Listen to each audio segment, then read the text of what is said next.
Are you ready to take your business to the next level?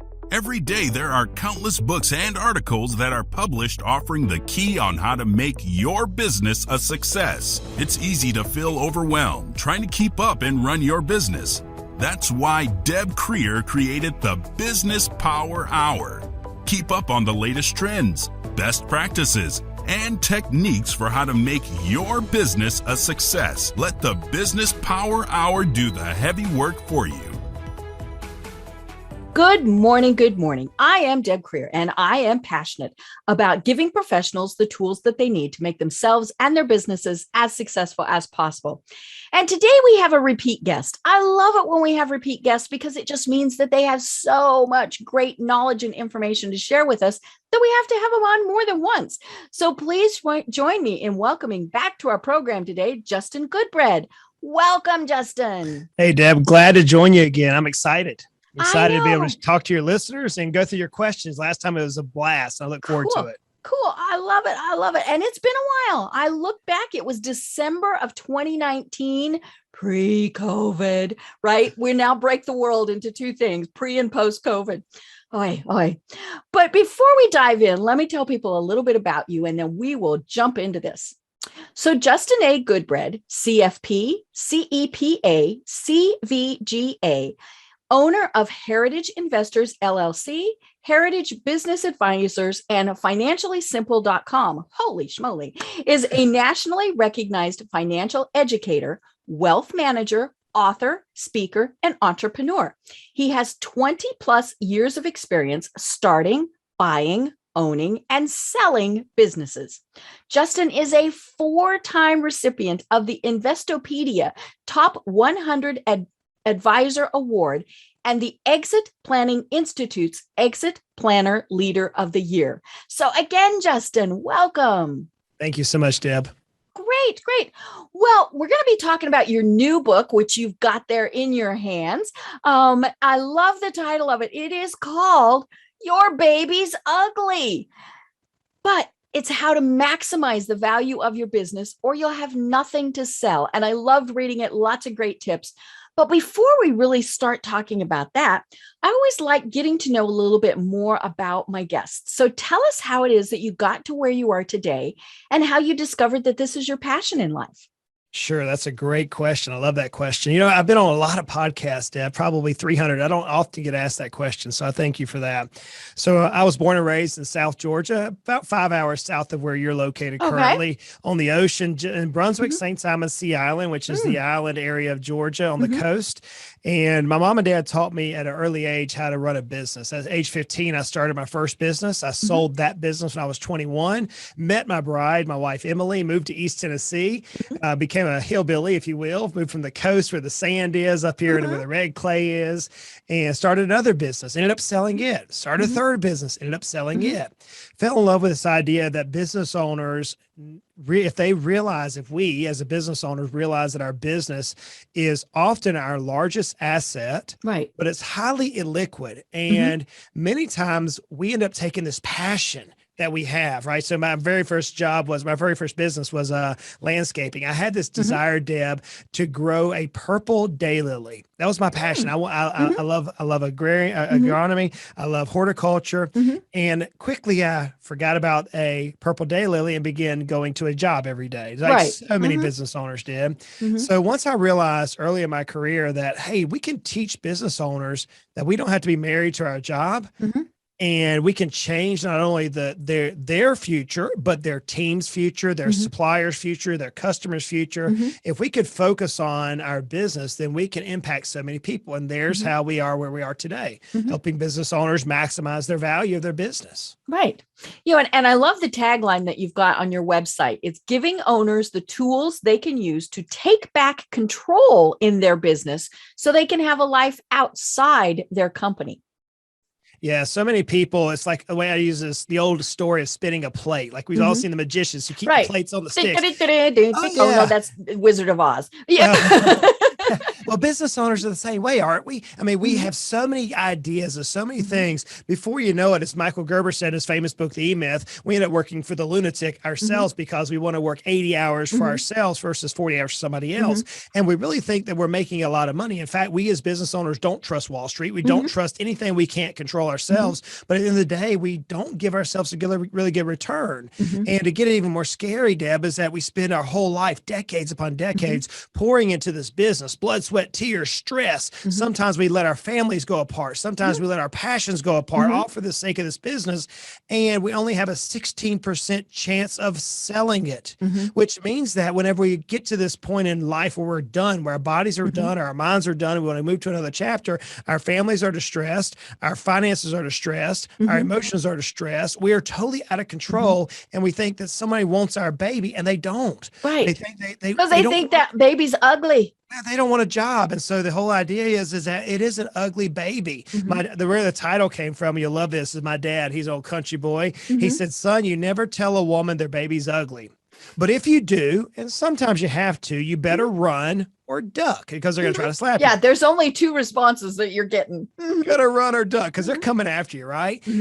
So the problem is we business owners, we often are so in tune with our baby that we think it's beautiful and no one else wants it. No one else wants a job. Right. And so the idea is that, man, if we could pour into the passions of business owners and teach them how to beautify this business, then they can receive what they work for. And it's not only fair to the owner, but it's fair to the team, the customers, the suppliers. It's fair to everybody. So exit planning is good business planning. Is one of my friends talk about. Right. Right. Yeah. You should be thinking about it right at the very start. And maybe your exit plan is it just ends. I mean, there are many businesses like that, especially where the business is the person, like me. And so, yeah, it has no value to anyone else. I'm not kidding myself about that, but for someone like you, I mean, you have employees, you have, things that would be valuable to someone else. But, as I was reading your book, one of the things that struck me was it doesn't matter where you are on that scale. Whether you're wanting to maybe sell your business, whether you're like, whatever, nobody's going to want it, or you are thinking, okay, at some point, I do want to get something out of this. The tips that you have in your book apply to everybody because they're good, sound business tips. Absolutely. So there's two types of business. We call them value creators or lifestyle businesses. So you mentioned yourself, a solopreneur is what we'd often say. That's somebody who's running their business and their identity is the business is them. Even that individual can build value where someone wants to buy processes or customer list or email list or something from that buyer. So there's a way that no matter where you're at, whether you're by yourself running a lifestyle business that's meeting your particular lifestyle demands, or you're working with like some of our customers who are hundreds of millions of dollars in revenue a year, and they have organizational structures and 80, 100, 200 employees. No matter where you're at, anywhere between that paradigm, one of the things we can do is we can beautify our business so that whenever we leave, because that's one thing I know, Deb, is that all of us are going to leave our business. Okay. We're not immortals. One day, at least we're going to pass by choice away. Or by we're gone at some point. So whenever we leave, the key is this. Each one of us pours so much talent into our business, and we may not have employees, or we may have employees. We may have customers, or we may not have customers. We may have widgets, or we may not have a product. We may, whatever it is we have. If we do good exit planning over the life of the business and not wait till a year before we're done, then not only do you help you, the practitioner or the owner of the business, but you also help everybody else who your businesses touch. And that's where we often forget. We often focus on everybody else to our own demise when we get it reversed. So, before COVID, as you were mentioning, pre-COVID, whenever we all had a life, we would get on an airplane and we would hear the flight attendant say something like, hey, in the case of emergency, overhead oxygen is going to fall from your overhead. If you're traveling with a small child, please put your mask on yourself first before you put on your child. Why? Because you want to take care of yourself so you can help your child beside you. So that's what often happens to business owners. And so we wanted to write a book. We wanted to impact what we do for customers day in, day out, to teach them, hey, focus on you. And by taking care of yourself in a proper manner, without greed, without all the emotions that so many people get into, you can impact and dramatically change those that you have the honor and privilege to serve every day. Right. Talking about solopreneurs, as part of my exit strategy, whenever that happens, there are several things that I should be planning for. The first is that I'm not in debt, that the business is not in debt. I mean, because really who wants to leave that to somebody else to have to take care of that? And again, that doesn't matter what size business you are, you should have cash in the bank or at least be at zero, right? And the other is, you are working with people, you have clients, you have people who've been buying things from you. Otherwise, what you've got is a hobby. And you need them to be taken care of, even if it's just that they're going to get a referral to somebody else, they're going to get a nice thank you note. I mean, something, because, unless we get hit by the bus, you do have time to end your business. And you just want to do it in a nice ethical way. And you don't want to, I've had this happen. I bought my security system from somebody, and hopefully he's not listening to this. And it was great service. He was absolutely phenomenal at it. That was part of why, we were working with him. We needed some changes. I emailed, nothing. I called, nothing. I finally got in touch with him and he said, "Oh, I sold the business." And I was like, "Really? When?" And he said, "Several months ago." And I said, "Who have I been paying?" Because, it was a security thing. It's a monthly. And so in that whole transition, the customers got totally forgotten. And so that's, it was, and he was very excited about his new job, and that was great for him and all of those things. But it was like, just a little heads up would have been nice. Absolutely. So we have the honor right now to help 7 different businesses in various locations around our country go through this transition. At the end of the day, one of the things I'm seeing from businesses, and I personally have gone through this 3 times myself, at some point in the future, I'm sure I'll deal with this again, but walking people who've never gone through a transition, whether it's a sale to an outside, sale to an inside employee, sale to a strategic partner, sale to a venture capital firm, a hedge fund. There's every different way you can move the business around, right? We even have one that's going through a divorce, and unfortunately that happens sometimes. Right. And then the business gets split up or sold or something. We have to deal with all these, but here's one of the things I can honestly say, Deb, and I saw this through COVID more so than I ever dreamt I would see. Business owners truly care, number one, about their team, who they work with day in, day out, which is not oftentimes what the media portrays. But I literally had big strapping burly men's men. I mean, I just put like the Stetson guy right inside your mind. I had one of my clients. I mean, talking about a man's man. I mean, like you don't want to meet this guy somewhere if he's angry at you, that type of guy. Or you want him on your side. Or you want this guy on your side. He was in tears, Deb. I mean, pouring like a little baby over the fact that, hey, I'm dealing with COVID and the government's doing some things and I'm having to make some adjustments and my team is hurt. So I typically see, number one, business owners really it will care about their teams. But I often see, number two, is that customers are number two. And that's what Marriott, the famous Marriott who created the Marriott hotel chain, used to say: if you care for your team, your customers are taken care of. Right. Oftentimes where business owners miss it, especially solopreneurs, but many times business owners, is they start looking at themselves first. Now, when I say put the mask on yourself, I'm not saying to take an approach that, hey, it's all about you, the business owner. Most of us aren't that way. But it's about, hey, let's make sure the business owner, the home is good, the business is structured right, so it's not centered around you, which is what I talk about in the book. But most of the time, Deb, whenever the customer gets left, it's because the business owner's team wasn't the priority and it was self-serving. Right. And ultimately, that type of business will never yield the value of one that is the opposite direction, where the team and the customers are put forth first and foremost. So the tagline of the book is, let's maximize the value of our companies. And one of the ways we do that is in the chapter, I think it's chapter number 5, it talks about the team itself. I'd have to pull it's the people of the business. We've got to make sure the people are cared for properly. And in doing so, the owner's pocketbook is better than if they don't do it. So that's where I also see a flaw come about. Right. It's kind of like the old saying, happy wife, happy life. You have a lovely wife, and I'm sure you're thinking that sometimes, or many times. You should be thinking it all the time. Daily. Right. Yes. But it's the same thing with your employees. If you are doing right by them, And, there are ups and downs and bumps and things like that. But for the most part, if you're doing right by them, then that gets passed on when they deal with the customers. Chapter 6 is the personnel chapter. And Mm-hmm. so the way I titled that chapter was Who's Helping You Raise Your Baby? Mm-hmm. Right. Here's the key.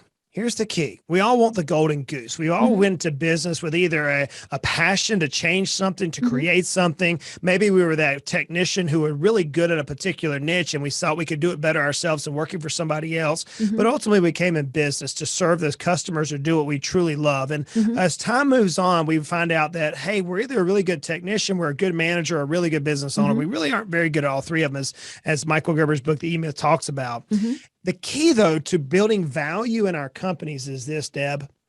We, the business owners, Mm-hmm. have to remove ourselves from the epicenter of the business. Mm-hmm. So many times we build our business where everything has to go through us. Right. Every minor decision. I was working with a very, very large nationally long CPA firm, and one of the principals of the firm had to go in and physically open a portal, something that his assistant could do, but he didn't trust her. Oh, And so that's by good. not Mm-hmm. trusting the system, the assistant, what he did was he changed the value structure of the company. Mm-hmm. So whenever we look at our team, the reason why I said who's helping us raise our baby Mm-hmm. is because our team that we surround ourselves with, whether it's direct employees or subcontractors or whoever it is, they're truly the ones that if we build the processes right, can drive the value Right. of our companies through Mhm. the roof. Right. Yeah. I've talked with guests before who have told me their ultimate goal is that they go on vacation all the time. And obviously they don't, but they're meaning that they can go on vacation and the business runs very successfully without them. And the funny thing is sometimes it runs better without them. We often give that challenge to individuals. And what we end up finding when we do our assessment is this is what I cover in chapter 7 is operations. Mm-hmm. Many times the owner, they can be their own problem. Mm-hmm. But oftentimes owners, the entrepreneurial type is a high dominant personality Mhm. using the DISC model Right. or Mhm. their special anagram, like an Mhm. anagram. You have 8 to or have so. that personality to even want to start a business. Yeah, they're a driver. They're willing to Mhm. take risk. They're Mhm. they're willing to go on the cutting edge. And that's the entrepreneurial nature. Mhm. And that's the owner. But oftentimes the reason why the owner can't go on their trip or take the Mhm. vacations when they want is directly opposite them. Mhm. My wife, in my case, Mhm. okay, this is her personality. Mhm. They're the ones who like to structure the Mhm. companies, like processes and movements. Mhm. So whenever we hear that an owner wants to go on trips more often, but they're currently not, I can almost every Mhm. single time point back to the operations of the company Mhm. by not having a key operations person in place who knows how to build systems and structures to remove the owner from the epicenter of the business. Right. And you talk about this in various ways in the book about, who does what, who's responsible. I mean, all those various things. And several years ago, one of the things that my company did was crisis management planning. And, the strategy of what happens in a day, a week, a month, if something catastrophic happens to your business. And it was interesting when we would talk with people because our main goal was really to find those. It's kind of the opposite of the bottleneck. I guess it would be the bottleneck that it stops right here, where you have one person who, is responsible. Now, granted, in some companies, it might only be one person, but you need to know that. And so, I remember there was one, we were working with an insurance company and, hundreds of employees. And we had, all these processes down and they had backups and they had all sorts of things. And, there were a lot of things like we discovered one of the most important critical things was the mail room because checks were coming in and those had to be picked up and deposited. In the mailroom, people just thought, hey, we're the most important people in the company. And they kind of were. But we also discovered that there was one of the big hitches was the legal department. And it was not in a way where you would think. It was very interesting. We were talking to them and they said, a lot of what we do can be handled by other departments, other places, all these various things, a lot of sister companies. And so they said, the legal department of this company can do it, all that. And they said, so we're not critical, which I thought was really funny coming from lawyers. But then, so we're going through, what do you do on a daily basis? Yada, yada, yada. And they said, there is this thing that we do on the last day of every month. Uh-huh. And they said, well, it's a report we have to file with the state insurance commission. And we said, what happens if that doesn't get filed? Well, the company ceases operation. We went, okay, critical. And so we discovered there was only one person who could file that. There were several people who knew it needed to be filed, but all these various things. But that was kind of part of this process, was figuring out who did what. And if something happened to somebody, and I think unfortunately we've discovered that in COVID, by a lot. How do we continue? And in your book, you talk about obviously personnel, like we were just saying, and operations. Who knows what and who does what? Who handles your payroll? Who pays the taxes? I mean, all of those various things.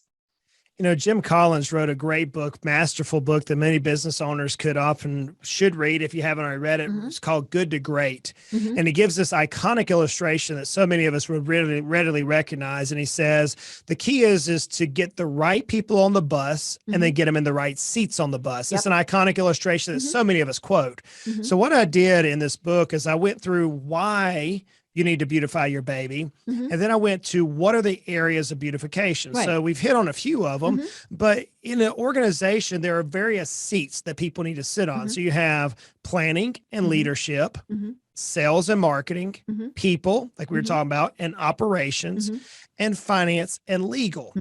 And the best or the most valuable business is one that has perfect balance amongst those 8 areas. Right. Whenever I was a kid, the little school we went to in the country had what they called a witch's hat. And it was this round ring. And you don't see much of it anymore, I guess, because of liability reasons, but it was so much fun. It was this round ring. How we survive? I mean, I know, really.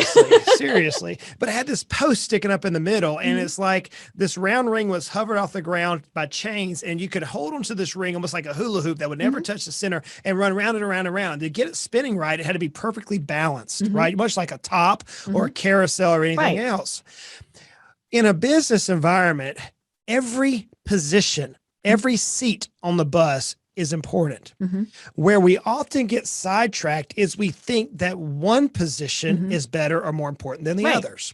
So in every business, whenever we begin processing and helping business owners realize that this is a matrix, if you will, both of those things work, that can help you drive value. What we'll often see is the operations of a company is really good, especially like in the manufacturing world, because you have Six Sigma and Lean and so many other types of processes there, or they have a CEO, a true business owner. And so the plan, the vision, the future of the business is really good. So their planning is really good. Or maybe they have a loving personality, like that eye-loving personality. So the marketing is really good. They're a marketing company. In every part of these areas, as you were alluding to, legal is you're keeping it safe. That's your risk management part of the business. And what people often don't realize is law, the section of your business that most of us are scared of, we really truly don't know the answer to, it only becomes an issue when you really need it. Right. If there's an issue. If there's an issue. Well, what tucks underneath the legal side, really has a hard place putting it anywhere, is insurance. I know of a company right now who's dealing with a lawsuit from a past employee, and the insurance was there properly designed, properly put in place, that allows this company to be protected going forward. So I love the fact that you're looking for what we call pinch points or through point issues in a business, because if we can identify one person who holds the key, then we have a risk on the operations, but we've got to make sure all 8 areas of that business is perfectly balanced so that we can move forward and keep value growing. Right. And I love talking about these various pieces, and legal is, to me, it's often the forgotten one. And I think it's really important that we're talking about all of this now, because of COVID. We are seeing so many people leave the workforce and start their own businesses.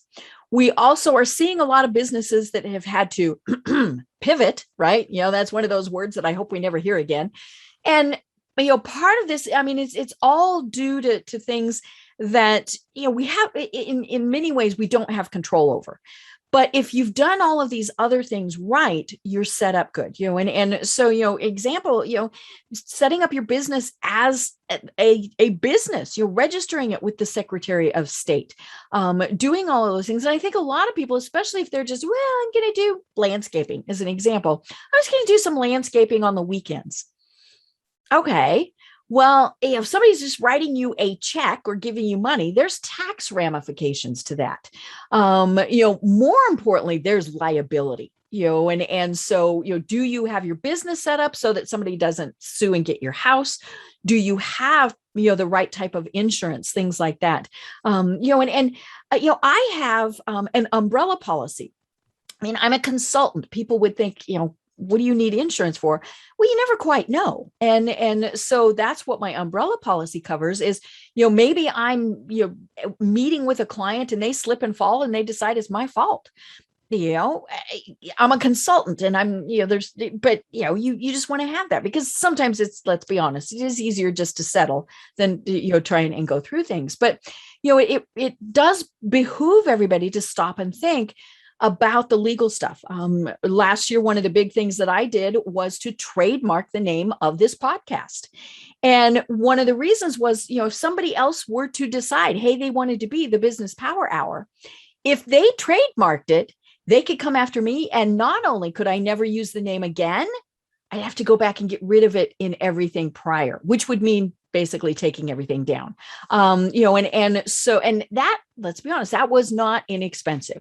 And for that, I went to the experts. I mean, I'm like, no. And there are some things that we can do on our own, but that's, that is part of this is you need to take those steps to be doing that. But it comes all the way back to the very first thing that you talk about, and that's planning. I think a lot of times we just go into this, well, hey, I've got this great idea. People have been telling me I should do this. This sounds like fun, right? How many times have you heard all of these things? And we just leap into it. And then later on think, wow, this isn't going the way I wanted. And, I mentioned your tagline on your website. I think so many times what happens, and you alluded to this too, as the business owner, we're putting in 80, 100 hours a week because we haven't planned, because we haven't thought, gee, maybe I should delegate, all of these various things. And our business really shouldn't be our life. I was honored with this book to have two people that I deeply admire write the forward and a little splurb on this. One of them was my dear friend, Chris Snyder, who runs the Exit Planning Institute. And he actually gives an illustration inside here about Your Baby's Ugly and talks about the power of it. Then another has been a hero of mine for years. His name is Rick Edelman. Those in the financial world may not know him. But I know him. I'm in Atlanta. I mean, he's big on the radio station Rick to. Edelman is an individual that has impacted the financial world deeply. He built a business that hundreds of millions of dollars in value, has written about 7 New York Times bestsellers. And I sent him this and he and I connected somewhere in the past. And I said, Rick, I'd like for you to read my book. And he wrote me back, said, Justin, I'd be honored to write something for you. And his words came back and he said, this could be the best book on entrepreneurship I've ever read. Wow. Whenever he wrote that, I got to tell you, Deb, it kind of set me back. So I called him. I said, Rick, man, I said, you and I don't know each other that well. What are you saying? He said, Justin, the way that you've hit these 8 areas and you approach it, it's methodical. And at the end of every chapter, there's questions that you and I can ask each other that no matter where we're at in business, it'll help us. The cool thing about this is we have a section on planning. It's a whole chapter. And I believe, let me look real quick. It's chapter number 2. It's chapter 2. Why planning is so important. And we go through things about, hey, do you have a written business plan? And we wrote the site, we put the studies in there about having a true written business plan in place. We talk about how not only should you have a written business plan, but it should align with your vision, your mission, your values, and we lay it all out. Then after you go through the chapter, Deb, we wrap it up with practical how to do this. And we actually take the planning chapter that we started with and we wrap it up with now, here is strategic planning. Here's what you as a business owner can implement in your business over the next 90 days. Now, I've looked at hundreds, if not thousands of business over my 20-year career helping business owners build value, okay? And I got to tell you, one of the weakest areas consistently for business owners is planning. There was a study done by the Academy of Mergers and Acquisitions Advisors, the business people who sell businesses. And they said 75% of business owners have never done the basic financial planning. Basic stuff. I mean, talking about Dave Ramsey type stuff. Forget even doing business planning. So it's no wonder that we get what's called shiny object syndrome. We want the newest, greatest thing. We hear somebody across town who maybe has this competitor of ours, and they're marketing a certain way. So we're going to follow them in the marketing space. Or we have another individual that builds a sales territory, and we're going to use that same sales territory. Or we hear a particular CRM or some type of SaaS technology out there, and we're going to implement that into our business. And it's going to be the saving grace. Yes, we jump to jump to jump to jump. So the reason for that is because we don't know where we're going. Right. And we've never taken the time to pause. So you and I were talking before we came on the air. I'm an old country boy. I grew up in the swamp. I still live in the country. I live on about 100 or so acres in the middle of nowhere on the river in East Tennessee. It's beautiful. It's a lot of deer and turkeys and stuff. And I've been teaching my boys how to use a slingshot. Just play with a slingshot. I got two little boys and they're rascals and they love to live life. And one thing about a slingshot is the further back you pull that rubber band, the faster the projectile shoots forward. The same thing with a bow and arrow, same concept. What we business owners do is oftentimes we ready, fire, aim. We never stop to figure out where we're going. Right. So what I want to look at is I want to go in and say, let's aim specifically at where we're going. Take some time, plan it out, and now let's move forward. Right. So that's why planning is twice in the book. Right. And I think one of the things that we can look at is, there were many businesses that failed in the last 18 months. And I think if for many cases, if we were to look at the chapters in your book, there was something missing, and maybe all 8 in many cases, that they had not done. I mean, we could not plan for a pandemic. You cannot do that, but you can plan for catastrophic events. As we record this, Hurricane Ida has just hit and is, going to sweep past and dump a bunch of rain on both of us. You can plan for things like that. That goes back to my crisis management planning. I mean, things happen. Now, granted, I still laugh at people, first of all, they told us it would only be 2 weeks. Yeah, right. And the people that are still to this day going, we can't wait for things to get back to normal. That's not going to happen, folks. There's just too many changes that have taken place. But when you have the basics down, then you can weather all of these storms. Operations, great example. Could you function when your customers couldn't come to you anymore? When your employees couldn't come into the office? I mean, all sorts of things like that. And it's like my husband works for a very large company. And one of the things, he always had to bring his computer home on the weekends. That was just a thing, because if something happened on the weekend, he could tie in and all these various things. Well, on Friday, he brought his laptop home, and on Monday, they said, you're not coming back in. Well, he at least had his laptop with him, and so as part of your operations, do you know the steps that people even take? And, like we were saying before, do you know who does what? So that if something happens, maybe there's a fire in your building and the sprinklers go off, you can't get in. I mean, all of these various steps can take the place of just panicking and thinking, oh my gosh, we can't proceed. What is interesting is this, Deb, is that it's not an if, it's a when. At some point in our lives, probably 2, 3, 4, 5 times over our lifetime as business owners, something major is going to happen. So take the pandemic. We literally had clients who had been working through this type of process whose net worth doubled in the middle of COVID. Think about this. Business owners, they were closed for 12 and 13 and 14 weeks because of federal guidelines or state guidelines, but yet their net worth doubled. See, COVID did not affect business. This is a powerful statement. Friends, I want you to listen to what I'm saying.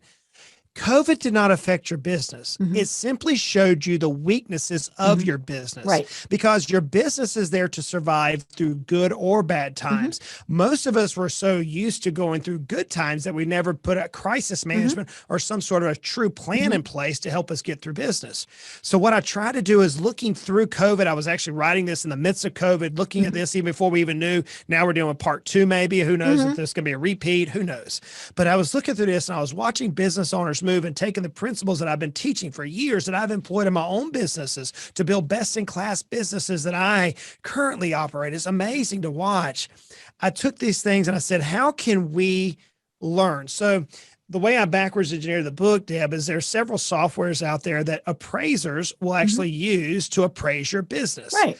And so they have methodologies and questions, and there's two types of values. You have intangible and intangible and tangible assets, things you can see and things you can't see. If you take all the things that you can see and try to give a value for it, then you're really losing the true value. If we look at Apple or Amazon or Netflix or whatever, look at their stock price and compare it by their book value, their stock shouldn't be nearly as valuable as it is, but it's all those intangible things. So what I did is I took 256 metrics that what an appraiser would look at and say, okay, if I want to judge Coffee Cup Company out there and see how good of a company this is, where do they need to improve? I took those things from a technical standpoint and put it into a practical world for me, just an old country boy from the sticks of South Georgia who lives on a dirt road and knows how to build businesses. And I said, if I can work on crisis management, if I can work on marketing, my marketing structure, if I know what a perfect and a best-in-class finance department looks like of a company, then I know now how to identify where I need to go. And more importantly, as we wrap it up in that planning chapter, saying, okay, here's now what I need to do over the next 90 to 120, 180 days. But friends, you wouldn't be able to do this. We wouldn't be able to even think about this logically without COVID. Right. And COVID just simply gave us an objection saying, here's where your business is weak. Here's where my business was weak. And here's how we can improve it. But I don't want to improve it, Deb, for the sake of improving. And here's one of the things I cover in the very first introduction, chapter 1, about value. If we go out to try to improve it just to make more money, and we're trying to get more and more revenue, then all we're doing is increasing. We're actually causing their value to decrease. We're actually increasing what's called company-specific risk. So what we want to do is we want to build the system where its maximum output can come through efficiency so that the value increases. And that's what I built through this book to help people realize, hey, it's practical. It's real life from the trenches. It's things that we have seen, that I've seen, and other practitioners who know how to think like this have seen businesses that during COVID, accelerated and they shouldn't have. Right. You know, and talking about the value, that's one of the things that's always very interesting because we always think it's worth more. I mean, you know, whatever it is, our house, our business, you know, we always think it's worth more than what it's actually worth. And as you said, there's a variety of things. There's what somebody would actually pay. There's what's in the market, you know, all of those various things. But you talked about this in the book. When you get so focused on, we have to make the most money possible, then what typically happens is you're not investing in the business. So you're not upgrading your equipment. You're not upgrading your software. You're not training your employees. You're not giving them, you know, you're not paying them adequately, all of those various things. And so, you know, when you've done that, it's whatever the opposite of a catch-22 is. You know, when you have made the investment in your business, you actually will get more profit. So I actually on page 26, I put a graph in here, a table in here that I'd like to read because it illustrates exactly what you were just saying. So here's the tale of two companies directly from the book on page 26. So here's company A versus company B. So I'm going to do a comparison. So company A has 5 million in sales, 500,000 in EBITDA. Company B has the same amount, 5 million in sales, 500,000 EBITDA. Company A has no strategic plan in place. Company B has a highly developed strategic plan. Company A has no CRM. Company B has a CRM. Company A has outdated technology. Company B has state-of-the-art technology. Company A has no financial reporting. Company B has financial reporting. Company A has no product development. Company B has robust product development. Company A has worn equipment. Company B has paid for pristine equipment. Company A has a weak management team. Company B has, and it keeps going and going and going. Which company would I rather have? I'd rather have B. Right. Because they've invested into these infrastructure, those intangible assets. Deb, I'm working with a customer, our team's working with a customer right now. And we were just doing a briefing early this morning, talking through the customers as a business advisory team. And this particular customer is a dentist. And we all know who a dentist is. This dentist, current business value is about $700,000. Current business value. we have a dentist that we're currently in process with on the business exit team that is selling a business for $4.7 million. All the numbers are about the same. Right. The difference is the one who's currently worth 700,000. They have been out there trying to get more and more and more revenue. And it's like trying to push more water through a kinked water hose. It just doesn't happen. Right. And at some point it might even explode. Well, and that's what's happening in this case is they put throughput. So, let's take it back to something super simple. I love the McDonald's story, the McDonald's where you get cheeseburgers and French fries and milkshakes, what they call McFlurries all around the world. Okay. Not just in Georgia or Tennessee. If I go to a McDonald's in Malta, which is a country in the Mediterranean, I can get the same cheeseburger and it tastes the same way it does in Tennessee. When I was in Malta, I was watching a 16-year-old Maltese young lady cook French fries. I'm assuming she was 16 and she looked about that way, but it's the same thing that I can come here to East Tennessee and see a young, typically high schooler who's cooking French fries. Guess what? They built a system and a process where 16-year-olds could cook French fries without burning the restaurant down. Right. That's what we as business owners have to think through. And until we think through that, then oftentimes we are not reaping the true benefit of our business. We're never going to have the golden goose. We're never going to have that business that provides us the income, the time frame, the flexibilities, ultimately the dream, like I said on my website, reigniting that passion, figuring out getting control of our business. We're never going to have that until we take a step back like a slingshot, figure out where we want to go, and then do process improvement one step at a time to help us reach our destination. Right. And again, even if you're just a small business, a solopreneur that has no intention of selling your business at some point, these are still good, sound tactics. When we talk about procedures and processes, maybe it's that the first 15 minutes of your day, you check your emails. The next 15 minutes, you go to LinkedIn. Every Friday you do invoices, all of these various things. And you're also investing in things. So, we've seen this a lot with people, especially because of technology, where they didn't have computers that would run Zoom. They didn't have good cameras, all of these various things. These are inexpensive. Well, the computer might not be, but the cameras are fairly inexpensive. And it wasn't until we were forced to upgrade our equipment that we upgraded the equipment. And so for many businesses, they just couldn't do it. And again, whether you're, the one person in your bedroom or a big company, if you have to all of a sudden do that, great example is all the companies that all of a sudden had to have all their employees working remotely, and maybe half of them, if even that many, had laptops, all of those various things. Now, it's one of those things where you do have to weigh that. Maybe you don't want to have every single person have a laptop, but can they take their CPU, or can you get them something fairly quickly? All of those various things. I mean, even just simple things. Like I remember somebody who probably back in like May or even June of last year was complaining that they still did not have a good office chair. The big run on desks. People working from home frequently didn't even have a desk. Now, as a business owner, that's really not something that you can do, but you can still plan for, okay, we have an emergency contingency budget is maybe what you call it, or something like that. But there are many things that you really should be thinking through. And like you said, COVID made us totally reanalyze a lot of things. Well, let's even take that solopreneur that you're talking about. Why is it that some business consultants make $1.2 million a year and others scrape to get by? Right. And There's they're doing the same thing. They're doing the same thing. So as part of the process, as you read through the book, and you may be a solopreneur out there, I want you to think through this process. So here's how I would start after I go through the book and understand the principles. I would say, okay, what is it I truly want to make? Now let's start skinning off. If we need to make $200 an hour, now let's skinning off those things that we don't. We're going to pay somebody $50 an hour to free up 2 or 3 hours of our time to make $200. People don't think that way because we get so much in our business that we end up trying to manage. We think I can't pay somebody to do it. I should do it myself. Which is exactly, and that happens in solopreneur businesses. Deb, it also happens in Fortune 500 companies. And so it comes back to basic principles. So that's where the finance chapter that we've covered, I think I forget which chapter it is, but it covers the Chapter 8, thank you. It covers the CFO's world, what a true CFO does, and how we as business owners have to think like a CFO, and how we have to run calculations, just some basic math. I'm talking about my 13-year-old can do this. In fact, they do this within our company. We teach them this type of stuff, that they can run a hurdle rate. They can run a time management report. They can run an hourly cost efficiency report.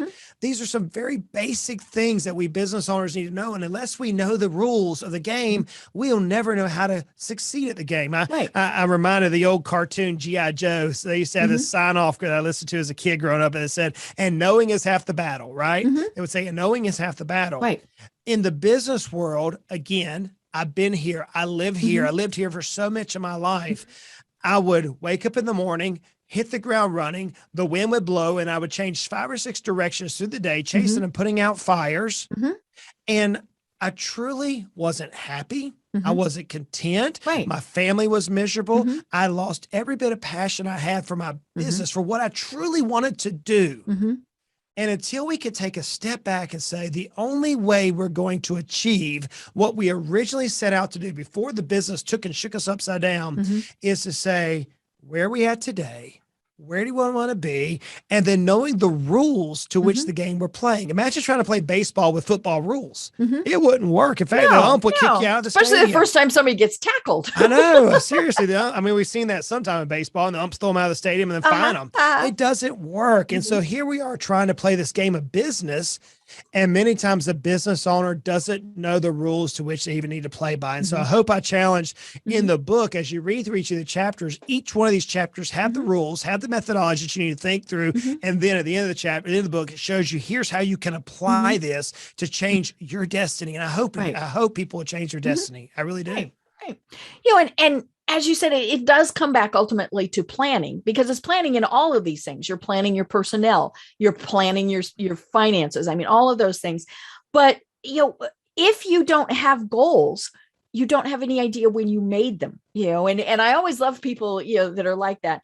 But it is really one of those things where, you know, say back to the landscaping business, you know, you might go, okay, in a year, I want to be, you know, doing, you know, the lawns and groundskeeping for 10 houses. In 5 years, I want to be doing 100. And so then you're going to start planning in there. Okay, well, I need these number of people. I need this much equipment, you know, and just kind of going through that, as opposed to 5 years from now going, I'm still just doing 5 people's lawns. You know, and so it is, and it's scary. I mean, you know, especially when you're just starting out, to be thinking about, what do I want to be in 5 years? But it comes back to something that so many people have said to me on this program. Is it a business or is it a hobby?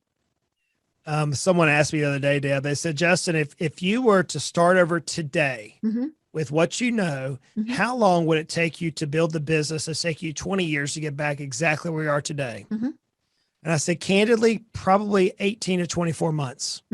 I could cover the gap that I did in 10 years, probably within 18 to 24 months. They said, why? I said, here's a simple illustration. I live in Knoxville, Tennessee. We were talking about that already. If I wanted to go to Portland, Oregon, I've never been to Portland. I'm one day going out there. Seems like a nice place. Seems like a nice place. I think I've heard beautiful things about it. Maybe not with COVID going on, because you know, but I've ultimately want to go there. Do you realize, Deb, I could go there multiple ways. I could go by train, plane, boat. I could go by automobile. I could go by bicycle. I could walk. I could do a number of things to get to Portland, Oregon. So if I know where I want to go, next I want to decide how I'm going to get there. So let's say, for hypothetical circumstances, I want to take a car from Knoxville, Tennessee to Portland, Oregon, roughly 2,000 miles. Okay, now let's take a step deeper. How am I going to drive all the way there without stopping? That could take me 40 hours, 35 hours. Am I going to do it over 4 days? What am I going to eat on the trip? Where am I going to stay? How long am I going to stay there? What am I going to do when I get there? It's that slingshot approach. It's the old saying that Zig Ziglar used to say, where you'll be 5 years from now is determined by the books you read and the people you associate with today. The old saying, I just paraphrase what he used to say, but and Og Mandino did the same type of quote. So whenever we're looking at our business, the reason why, candidly, friends, the reason why, listen to me, the reason why we business owners feel so distraught many times by our team, by our customers, by our vendors, by ourselves, the reason why we often just feel like we we don't want to do this anymore. Or we go through the wave of emotions. We seek customers and we have too many. The reason why every single bit of our stress, our complaints, our frustration, I can always back it back to one simple thing. You don't know where you want to be in the future. And if you can know where you want to be in the future and get crystal clear on it, at that point, and only in that point, do the rules matter. Until you know where you need to be, it doesn't matter. Then once you know where you need to be, friends, you pull it back and you say, okay, what are the rules now I'm going to play in order to get there? And that's why I've broken this up into those 8 areas, because you may need to attack sales. You may need to go in and deal with your sales process. You may need to jump back out to the leadership process and what it truly means to be a leader in your business. A leader is not necessarily a manager or the CEO or all those things. And where it gets interesting is planning is the weakest area, majority of the time for business owners, but it's the last area that we can fix. We actually have to go in and fix all 7 other areas first before we can even develop the plan. Right. And if we understand the rules of the game, friends, you can reach your dreams. You can reach your destination. Look, we're walking 7 business owners through the process right now of selling their businesses before year end. And in all 7 circumstances, I'm hearing it from our business advisory team, the business brokers, the CPAs, the attorneys are coming to us and saying, how in the world did they get this valuation? How in the world are you had this many potential buyers lining up to buy these businesses? What did you guys do within the business? And those are the rules that we cover within the book. Right. And it seems complicated, but it's really not. And that's the nice thing about this is when you go through this, you realize, oh yeah, it does make sense. I mean, it's back to your analogy of driving the car. I mean, you want to get from Knoxville to Portland. It's not just, I'm going to get in the car and go. That's fun. I mean, we do things like that.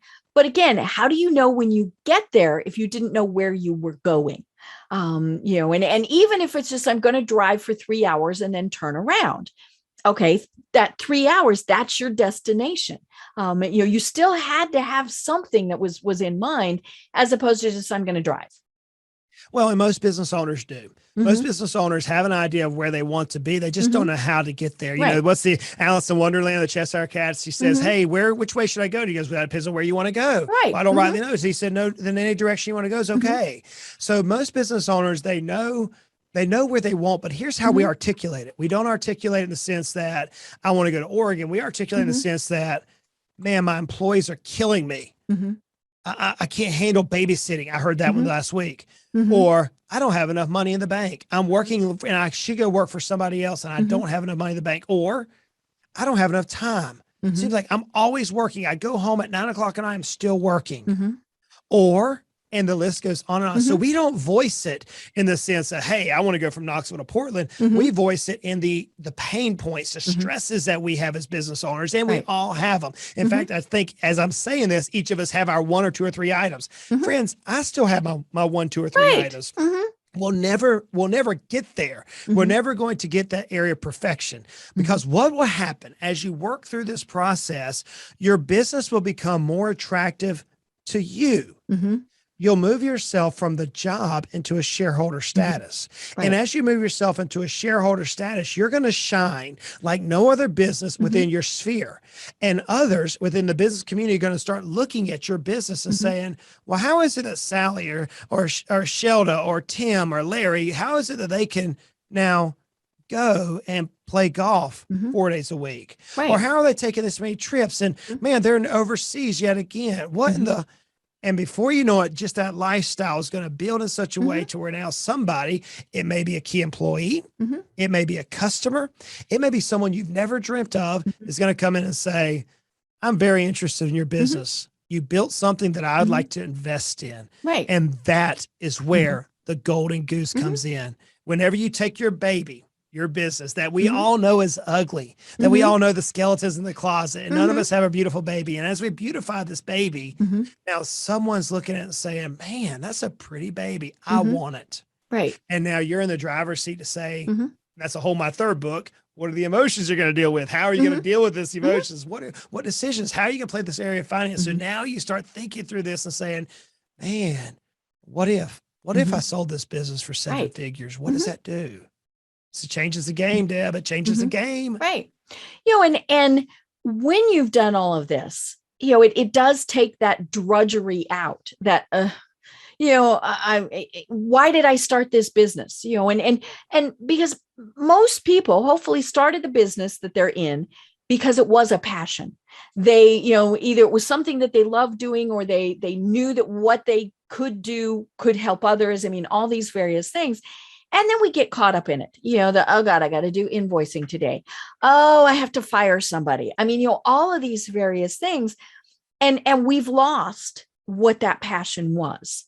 And so I always, I feel for the business owners when I look at them, and, back to the landscaping thing, you started a business because you loved working with the dirt. You loved making things beautiful. You loved creating these outdoor spaces.